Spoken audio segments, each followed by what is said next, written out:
प्रिय संस्कृत मित्रांनी, नमः संस्कृताय. UGC NET paper 2 Sanskrit free classes. Welcome to field of form YouTube channel. Unit 9 पुराणों इतिहास, धर्मशास्त्र एवं अभिलेख शास्त्र का सामान्य परिचय. Class number 45. क्लास हमारा टाइम रहेगा daily 6 PM by Neetu Chaudhary. And ये हमारी फील्ड ऑफ फॉर्म की ग्रुप्स है जिसमें आपको लिंक यहाँ पे अपलोड किए जाएंगे और आपको कुछ भी अपडेट होगा वो भी यहाँ पे इंफॉर्मेशन मिल जाएंगी. और ये हमारे फील्ड ऑफ फॉर्म की एप्लीकेशन है जिसमें free notes, live classes, 5000 plus MCQ plus PYQ और फ्री बुक्स आपको इजीली रीड आउट करने के लिए मिल जाएंगी. और ये हमारा नेट का क्लासेस का टाइम टेबल है जो कि 9 AM को जीके की, 11 AM को पेपर फर्स्ट, 2 PM को paper first MCQ and 6 PM को हमारी संस्कृत की और 9 PM पेपर फर्स्ट DI की रहेगी क्लासेस. ठीक है. इसके बाद हाउ टू डाउनलोड नोट्स. हम डाउनलोड कैसे करें तो www.ugcnet.com पर जाए और डेली के डेली वहाँ से आप नोट्स डाउनलोड कर सकते हैं. और ये हमारी गूगल मीट का टाइम है 6 PM एंड डेट रहेगी 3 अप्रैल जो कि कल हमारी गूगल मीट 6 PM को होंगी. और जो क्विज है वो स्टार्ट हो चुकी है 28 मार्च से और उसका टाइम टेबल भी यहाँ पे है तो आप अपने अकॉर्डिंग उसमें पार्टिसिपेट कर सकते हैं. और होमवर्क का आंसर जो हमने होमवर्क दिया था उसमें पहला होमवर्क का आंसर है जय काव्यम इति नाम्ना किम ज्ञायते, तो महाभारतस्य, और महाभारतस्य कह क्रम तो जय, भारतम और महाभारतम. ठीक है. इसके बाद आज का हमारा टॉपिक है पुराण. तो पुराण का परिचय हम पहले देखते हैं. पुराण का परिचय. पुराण हिंदुओं के धर्म संबंधी आख्यान ग्रंथ है जिनमें संसार, ऋषियों, राजाओं के वृत्तांत आदि है. ये वैदिक काल के बहुत समय बाद के ग्रंथ है जो स्मृति विभाग में आते हैं. भारतीय जीवन धारा में जिन ग्रंथों का महत्वपूर्ण स्थान है उनमें पुराण प्राचीन भक्ति ग्रंथों के रूप में बहुत महत्वपूर्ण माने जाते हैं. 18 पुराण में अलग अलग देवी देवताओं को केंद्र मानकर पाप और पुण्य, धर्म और अधर्म, कर्म और अकर्म की गाथाएं कही गई हैं. कुछ पुराणों में सृष्टि के आरंभ से अंत तक का विवरण दिया गया है. ठीक है. पुराण शब्द का अर्थ. तो क्या है पुराण शब्द का अर्थ? तो पुराण का शाब्दिक अर्थ है प्राचीन या फिर पुराना. पुराणों की रचना मुख्यतः संस्कृत में हुई है किंतु कुछ पुराण क्षेत्रीय भाषाओं में भी रचे गए हैं. जैसे कि जो गुजराती होता है वो गुजराती, जो हिंदी होता है वो हिंदी, ऐसे क्षेत्रीय भाषाओं में भी हुई है. हिंदू और जैन दोनों ही धर्मों के वाक्य में पुराण मिलते हैं. हिंदू और जैन दोनों जो है वो धर्म ग्रंथों में वाक्यों में पुराण मिलते हैं. पुराणों में वर्णित विषयों की कोई सीमा नहीं है.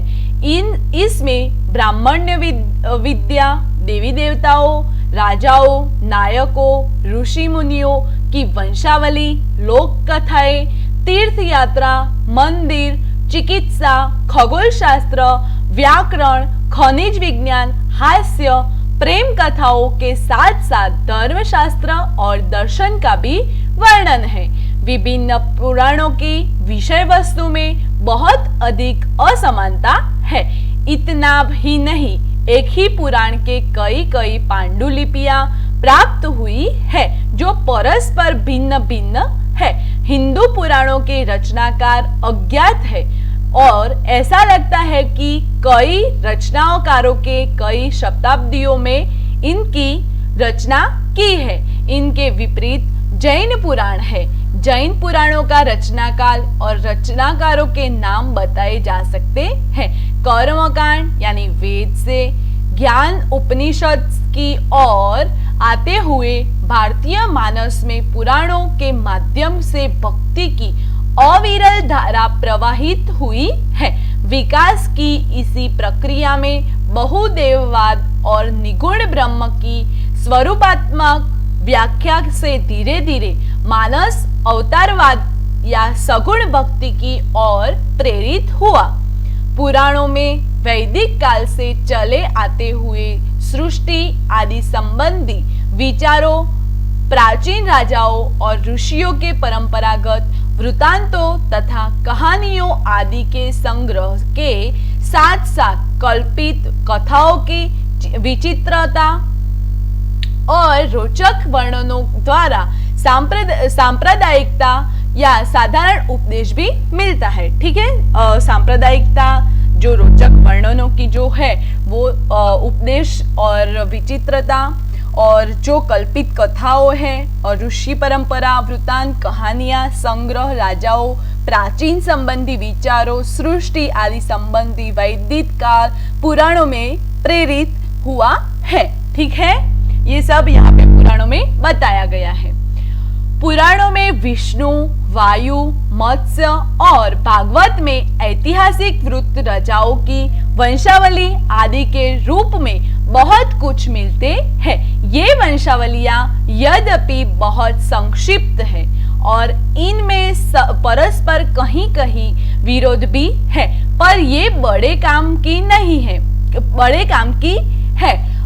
पुराणों की और ऐतिहासिक ने इधर विषय रूप से ध्यान दिया है। पुराणों की और ऐतिहासिक को जो है उन्हें इधर विषय रूप से ध्यान दिया है। ठीक है, पुराण की परिभाषा एवं लक्षण।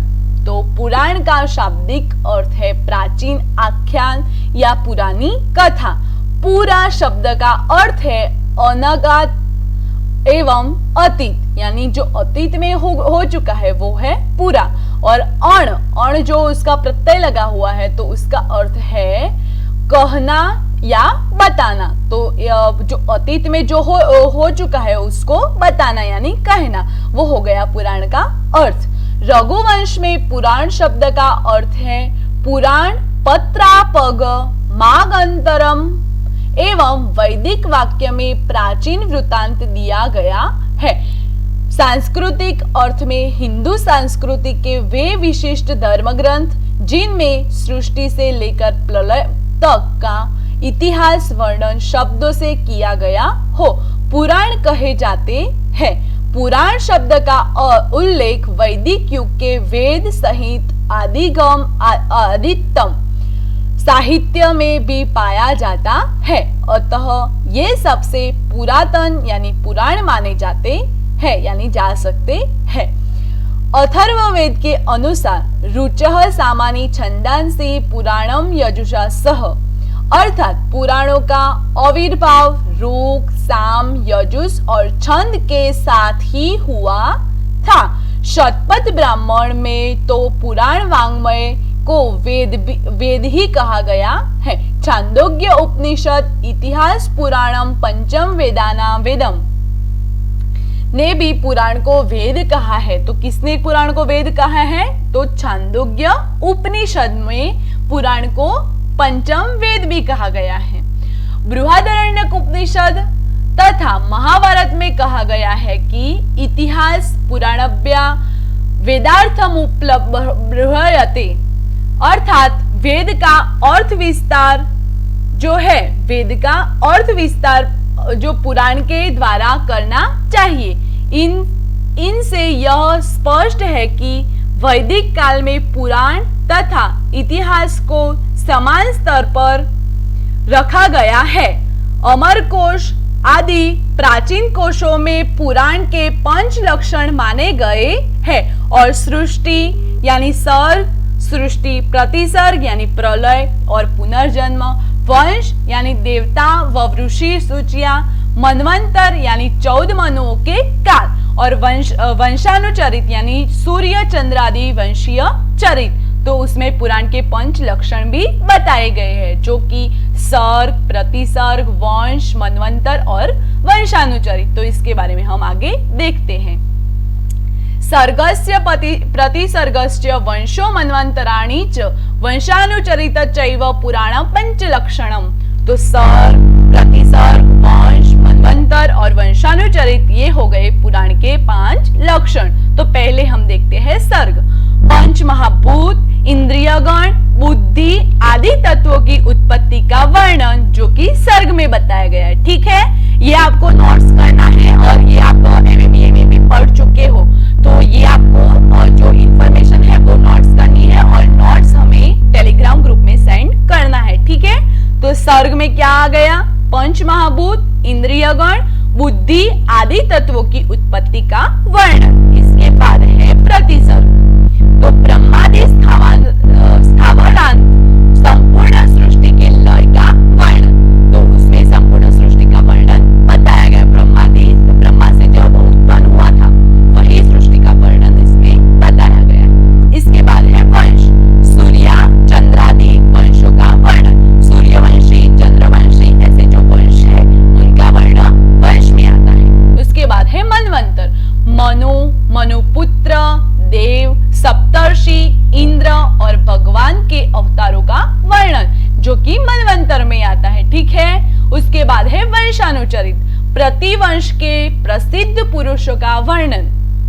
माना जाता है कि सृष्टि के रचनाकर्ता जो ब्रह्मा जी थे, तो ब्रह्मा जी ने सर्वप्रथम जिस प्राचीनतम धर्म ग्रंथ की रचना की उसे पुराण के नाम से जाना जाता है। पुराणों में देवी देवताओं के अनेक स्वरूपों को लेकर एक विस्तृत विवरण मिलता है। पुराणों में सत्य की प्रतिष्ठा के अतिरिक्त दुष्कर्म का विस्तृत चित्रण भी पुराणकारों ने किया है। पुराणकारों ने देवताओं की दुष्ट प्रवृत्तियों, जो दुष्ट प्रवृत्ति थी, तो दुष्ट वृत्तियों का व्यापक विवरण दिया है, लेकिन मूल उद्देश्य सद्भावना का विकास और सत्य की प्रतिष्ठा ही है। केवल 5 पुराण यानी मत्स्य, वायु, विष्णु, ब्राह्मण और भागवत में ही राजाओं की वंशावली पाई जाती है। ठीक है, पुराण के विभिन्न लक्षण। पुराणवम भवतीति पुराणम, ये किस में आता है? तो ब्राह्मण पुराण में। यस्मात् पुरा रंकीतम पुराणम तेन तत स्मृतम निरुक्तमस्य यो वेदः सर्प पापै प्रमुच्यते, तो वायु पुराण। और पुरा परंपरा वृष्टि पुराणा तेन तत स्मृत, तो पद्म पुराण। तो जो विभिन्न लक्षण है तो वो बताए गए हैं ब्राह्मण पुराण में, वायु पुराण में और पद्म पुराण में। तो यहाँ से भी आपको क्वेश्चंस आ सकता है कि निम्नलिखित जो है वो कहाँ से लिया हुआ है। तो यहाँ पे बताया है कि पुरा परंपरा वष्टि पुराणम तेन तत स्मृतम, तो ये किस पुराण का वाक्य है? तो पद्म पुराण का। ठीक है, तो आपको ये नोट्स बनानी है और बना के मुझे रात तक, आपके पास रात तक का टाइम है, तो आपको मुझे सेंड करनी है। ठीक है, अष्टादश पुराण। तो पुराण की संख्या प्राचीन काल से 18 मानी गई है। पुराण में एक विचित्रता जो है यह है कि प्रायः प्रत्येक पुराण में 18 पुराण के नाम और उनकी श्लोक संख्या का उल्लेख है। देवी भागवत में नाम के आरंभिक अक्षर के निर्देशानुसार 18 पुराण की गणना इस प्रकार की गई है। मयद्वयम, भयद्वयम चैव, वत्रयम, वच, चतुष्टयम, अनापलिंगम, कुस्कानी, पुराणानि पृथक पृथक। तो मयद्वयम यानी मत्स्य पुराण और मार्कंडेय पुराण। तो मद्वयम, तो म से 2, तो मत्स्य और मार्कंडेय। भ से द्वयम, तो भागवत और भविष्य। मद्वयम, बद्वयम, तो मत्स्य पुराण, मार्कंडेय पुराण। बद्वयम यानी भागवत पुराण और भविष्य पुराण। बत्रयम यानी ब से 3, तो ब्रह्म पुराण, ब्रह्म वैवर्त पुराण और ब्राह्मण पुराण। ठीक से, ब्र से कितने? 3, तो ब्रह्म वैवर्त और ब्रह्मांड पुराण। व चतुष्टय, तो विष्णु, वायु, वराह और वामन। विष्णु पुराण, वायु पुराण, वराह पुराण और वामन पुराण। तो ये हो गए ऊपर की जो लिटी है मद्वयम पद्वयम चैव बत्रयम व चतुष्टयम, तो ये हो गए मद्वयम बद्वयम व्रतत्रयम और व चतुष्टयम। इसके बाद है अनापलिंगम कुस्कानी, तो ये देखते हैं अ यानी अग्नि पुराण, ना यानी नारद पुराण, प यानी पद्म पुराण, ली यानी लिंग पुराण, घ यानी गरुड़ पुराण, कु यानी कूर्म पुराण और स यानी स्कंद पुराण। तो देखते हैं मत्स्य पुराण के क्या है। तो मत्स्य पुराण में 291 अध्याय है, मार्कंडे, उसके बाद भविष्य जिसमें 5 पर्व हैं, उसके बाद भागवत इसमें 12 स्कंद है, इसके बाद ब्रह्मांड इसमें 4 पाद हैं, ब्रह्म वैवर्त इसमें 4 खंड है, ब्रह्म तो 245 अध्याय है, इसके बाद वामन इसमें 15 अध्याय है, इसके बाद वराह तो उसमें 218 अध्याय है, इसके बाद विष्णु यानी इसमें 6 खंड है, उसके बाद वायु और शिव तो उसमें 4 खंड है, उसके बाद अग्नि पुराण तो 383 अध्याय है, उसके बाद नारद तो 2 भाग है, पद्म तो 6 खंड है, लिंग तो 2 भाग है, गरुड़ तो 2 खंड है, कूर्म स्कंद तो स्कंद में 6 संहिता और 7 खंड है। ठीक है, ये हो गया पुराण का एक हो गया टेबल। तो आपको ये पुराण का टेबल है ना वो आपको बताना है और नोट्स में आपको इजीली राइट डाउन करके मुझे सेंड करना है। ठीक है, इसके बाद हमारा जो पुराण का जो टॉपिक रह गया है वो हम नेक्स्ट क्लास में करेंगे। आज के लिए इतना ही, और ये हो गए हमारे होमवर्क के क्वेश्चंस। तो पुराणस्य शब्दस्य अर्थ और उपदेश पुराण उपदेश प्रधानम भवति। तो पुराण शब्दस्य तो पौराणिक, प्राचीन या नवीन अस्ति और निरर्थक वस्तु, और उपदेश प्रधान भवति तो वेदः पुराणम कर्मकांडम और सांख्य दर्शनम। ठीक है, ये हो गए हमारे होमवर्क के क्वेश्चंस। तो आपको ये सारा का सारा जो हमारा आज का क्लास हुआ वो सब नोट्स करके और ये नोट्स के जो होमवर्क के क्वेश्चंस है वो भी उसमें लिख के आपको मुझे टेलीग्राम ग्रुप में सेंड करना ही करना है। ये सबके लिए जरूरी है और सबके लिए फर्जियत भी है। ठीक है, इसके बाद क्लास कैसा लगा कमेंट बॉक्स में कमेंट करें, और अगर कुछ डाउट्स हो तो आपको नेक्स्ट क्लास में आपका सॉल्यूशन मिल जाएगा। फॉर मोर इन्फॉर्मेशन के लिए हमारी सारी सोशल मीडिया अकाउंट्स और लिंक्स यहाँ पे दी हुई हैं, उस पर आप फॉलो कर सकते हैं। और आज के लिए इतना ही। Thank you for watching this video. Have a nice day, take care, bye all students. नमः संस्कृताय।